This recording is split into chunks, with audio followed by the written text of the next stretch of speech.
Good morning everyone. जैसा कि हम गृह प्रबंधन के उत्प्रेरक तत्वों के बारे में डिस्कशन कर रहे थे, आज हम गृह प्रबंधन का जो दूसरा उत्प्रेरक तत्व है लक्ष्य, उसके बारे में डिस्कस करेंगे। लक्ष्य क्या है? सामान्य अर्थों में लक्ष्य वह अंतिम बिंदु है जहां तक व्यक्ति या परिवार के द्वारा कार्य करने की इच्छा रखी जाती है। इससे हमारा लक्ष्य जो है वो क्लियर हो जाता है कि लक्ष्य क्या है।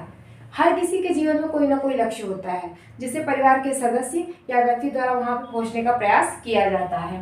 लक्ष्य क्या है? लक्ष्य का निर्धारण मूल्य से होता है। लक्ष्य का निर्धारण मूल्य से होता है। अगर हमारा लक्ष्य पॉजिटिव है, हमारा मूल्य पॉजिटिव है, तो हमारा लक्ष्य भी पॉजिटिव होगा। और हमारा लक्ष्य अगर निगेटिव है, मूल्य हमारा अगर निगेटिव है, तो हमारा लक्ष्य भी क्या होता है? निगेटिव होता है। तो इसका निर्धारण कहाँ से होता है? मूल्य से होता है।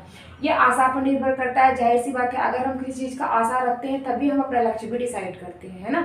लक्ष्य डिसाइड करने का मतलब ये है कि हम किसी न किसी चीज़ का आशा रखते हैं, हम उसको पाना चाहते हैं, इसीलिए हम उसको क्या करते हैं कि लक्ष्य का निर्धारण हम आशा पर हम ये इसको निर्भर करते हैं। ये सतत प्रक्रिया है। जाहिर सी बात है, अगर हम एक लक्ष्य को प्राप्त कर लेते हैं तो दूसरा लक्ष्य हमारे सामने खड़ा हो जाता है। हमें सेटिस्फैक्शन नहीं मिलता है, हम दूसरे लक्ष्य को पाने का प्रयास करने लगते हैं। अगर मान लीजिए हमारा सिलेक्शन टीजीटी पीजीटी में हो जाता है तो हमारा दूसरा लक्ष्य क्या हो जाएगा? बच्चों को पढ़ाना हो जाएगा, कोर्स पूरा करना हो जाएगा, ठीक है। तो लक्ष्य क्या है? एक सतत प्रक्रिया है। सतत पॉजिटिव मूल्य क्या है? पॉजिटिव होता है। जाहिर सी बात है, अगर मूल्य पॉजिटिव है तो लक्ष्य पॉजिटिव होगा, और मूल्य निगेटिव है तो लक्ष्य भी निगेटिव होगा। इसका निर्धारण विचारधारा और इच्छा शक्ति से होता है। सही बात है, अगर हमारे अंदर विल पावर है तभी हम वो चीज़ करने की इच्छा अपने मन में रखते हैं, ठीक है ना। हमारी विचारधारा से भी इसका निर्धारण होता है। मूल्य अधिक स्थिर होता है। लक्ष्य जो है मूल्य से अधिक स्थिर होता है। कैसे होता है? देखिए, मूल्य हमारा इंटरनल होता है ना। मूल्य हमारा इंटरनल होता है तो उसको हम बदल भी सकते हैं, लेकिन लक्ष्य को बार बार हम नहीं बदल सकते। अगर हम बार बार बदलेंगे लक्ष्य को तो हम उसको पा नहीं सकते हैं, ठीक है ना। इसलिए हमारा लक्ष्य क्या होता है? वो मूल्य से अधिक स्थिर होता है। ये आसानी से समझा और परिभाषित किया जा सकता है। क्यों? क्योंकि इसको हम देख सकते हैं, छू सकते हैं, है ना। लेकिन मूल्य को हम देख नहीं सकते, छू नहीं सकते, इसलिए उसको परिभाषित नहीं कर सकते हैं। लेकिन लक्ष्य को हम परिभाषित कर सकते हैं क्योंकि हम उसको देख सकते हैं, समझ सकते हैं, ठीक है। और क्या है? ये श्रृंखला में होता है। जाहिर सी बात है, श्रृंखला में होता है क्योंकि एक लक्ष्य के बाद क्या होता है? दूसरा लक्ष्य स्टार्ट हो जाता है ना। तो ये क्या होता है? एक श्रृंखलाबद्ध तरीके से हमेशा लाइफ टाइम जो है वो चलता रहता है। इसमें परिवर्तन संभव है, जरूर संभव है। देखिए क्या होता है, मान लीजिए हम बहुत हायर एग्जाम की तैयारी कर रहे हैं, IAS बनना चाहते हैं, ठीक है। सबको चांसेस नहीं मिलते हैं, उसमें भी सीटें बहुत लिमिटेड होती हैं, तो वो अपना क्या करते हैं? लक्ष्य चेंज कर लेते हैं। कुछ टीचिंग में चले जाते हैं, कुछ किसी दूसरे विभाग में चले जाते हैं, है ना। कुछ छोटे अधिकारी बन जाते हैं। तो लक्ष्य क्या है? परिवर्तनशील है। हम उसको परिवर्तित कर सकते हैं अपनी इच्छा शक्ति के हिसाब से, अपने समय के परिवर्तन के हिसाब से, है ना। और क्या है? इसलिए समाज से प्रभावित होता है। जाहिर सी बात है, समाज से प्रभावित होता है। क्यों? क्योंकि जहाँ का जैसा माहौल होता है ना, वहाँ पर उसी तरीके का हम जॉब भी पाना चाहते हैं। अगर हमारे परिवार में ही 4 IAS PCS है, 4 टीचर हैं, तो हम भी उन्हीं के जैसा बनना चाहते हैं, है ना। हमारे समाज में अगर हमारे अगल बगल, हमारे आस पड़ोस में, हमारे रिलेटिव में ऐसे कुछ लोग हैं तो हम उनके जैसा बनना चाहते हैं। तो डेफिनेटली ये क्या होता है? समाज के द्वारा परिभाषित होता है। और जोन्स ने क्या किए हैं? लक्ष्य के 3 प्रकार बताए हैं। जोन्स ने क्या किए हैं? लक्ष्य के 3 प्रकार बताए हैं।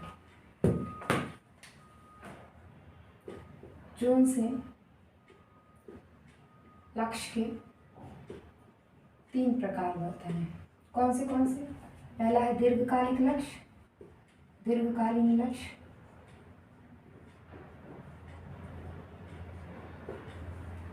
दूसरा है अल्पकालिक लक्ष्य, अल्पकालिक लक्ष्य। तीसरा है मध्य अंत लक्ष्य। इसको हम और एक नाम से बुलाते हैं, जिसको बोलते हैं mean and goal. Mean and goal. देखिए, दीर्घकालीन लक्ष्य क्या होता है? जैसे मान लीजिए हमारा एजुकेशन ही है, ये क्या है? दीर्घकालिक लक्ष्य होता है कि हम उसी हिसाब का एजुकेशन लेते हैं, उसी हिसाब से पढ़ते हैं, तब हम जाके अपने जो हमारा लक्ष्य है उसको प्राप्त करते हैं। ये क्या है? दीर्घकालिक लक्ष्य। एक माँ बाप के लिए अपने बच्चे की शादी करना, घर बनवाना, ये सब क्या है? दीर्घकालिक लक्ष्य है। अल्पकालिक लक्ष्य क्या है? जैसे मान लीजिए अभी हमें मार्केट जाना है, कपड़े खरीदने हैं, ये क्या है? ये अल्पकालिक लक्ष्य है कि हमें मार्केट जाना है, कपड़े खरीदने हैं, है ना, और भी सारी चीज़ें, बुक्स लाना है, ये क्या है? ये अल्पकालिक लक्ष्य है। छोटे लक्ष्य हैं। लेकिन ये ध्यान देना कि छोटे लक्ष्य से ही दीर्घकालिक लक्ष्य की क्या होती है, धीरे धीरे पूर्ति होती है। ये बड़ा होता है, समय लगता है, लेकिन ये अच्छे होते हैं। ये क्या होता है, ये अच्छा होता है। और मध्य अंत लक्ष्य क्या है, मध्य अंत लक्ष्य वो है, मान लीजिए हम मार्केट जा रहे हैं कपड़े खरीदने के लिए, है ना, और बीच में हमने सब्जी भी खरीद लिया, तो हम उस पर्पज से गए नहीं थे, लेकिन बीच में हमारा वो लक्ष्य भी क्या हो गया, पूरा हो गया, है ना। तो ये क्या होते हैं, ये बीच बीच में जो कार्य हमारे पूरे होते जाते हैं उसको क्या बोलते हैं, मध्य अंत लक्ष्य बोलते हैं। ठीक है friends, thank you so much. आज हमारा लक्ष्य का ये टॉपिक खत्म होता है। Thank you so much.